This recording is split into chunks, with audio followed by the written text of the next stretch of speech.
2024 लोकसभा चुनाव की तैयारी में जुटी बहुजन समाज पार्टी चुनावी शंखनाद कर चुकी है।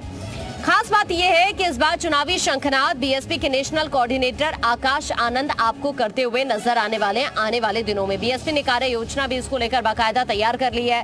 दरअसल बसपा चीफ मायावती ने लोकसभा चुनाव की कमान आकाश आनंद के हाथों में सौंप दी। आकाश आनंद यूपी में चुनावी शंखनाद करते हुए आपको नजर आएंगे।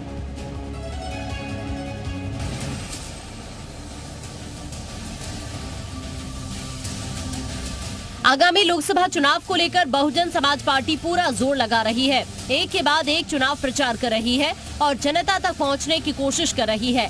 अब बसपा सुप्रीमो और उत्तर प्रदेश के पूर्व सीएम मायावती के उत्तराधिकारी आकाश आनंद की उत्तर प्रदेश की राजनीति में एंट्री होने जा रही है। बसपा सुप्रीमो मायावती चुनाव प्रचार में जान फूंकने को लेकर अपने उत्तराधिकारी आकाश आनंद को चुनाव प्रचार में उतारने का फैसला कर चुकी हैं। आकाश आनंद 6 अप्रैल से लेकर 1 मई तक यूपी में धुआंधार प्रचार करने वाले हैं। आकाश आनंद पार्टी को कितना फायदा पहुंचाएंगे, इसको लेकर सियासी जानकारों की राय अलग अलग है।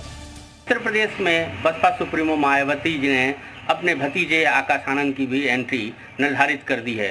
6 अप्रैल से 1 मई तक होने जा रहे लोकसभा के चुनाव में आकाश आनंद लगातार 25 ताबड़तोड़ रैलियां करके उत्तर प्रदेश में बसपा के खिसके जनाधार को वापस लाने में पूरी मदद करेंगे। और मुझे लगता है ये चुनाव लोकसभा का उत्तर प्रदेश में अगर एनडीए वर्सेस इंडिया के माना जा रहा है तो मेरा ऐसा मानना है कि ये चुनाव त्रिकोणीय होता कहीं न कहीं से आपको दिखाई देगा। लोकसभा चुनाव में जीत का डंका बजाने को लेकर बसपा चुनावी प्रचार पर जोर दे रही है। अब प्रदेश के पूर्व सीएम मायावती के उत्तराधिकारी आकाश आनंद भी चुनाव प्रचार में दिखेंगे। ये इसलिए भी जरूरी है क्योंकि आकाश को मायावती ने अभी तक यूपी और उत्तराखंड से दूर रखा हुआ था। आकाश को उत्तराधिकारी घोषित करने के बाद भी उनके पास यूपी और उत्तराखंड का प्रभार नहीं है, लेकिन अब वो चुनाव प्रचार के दौरान जनता को बसपा को वोट देने को लेकर रिझाने वाले हैं। आकाश करीब 25 रैली करने वाले हैं।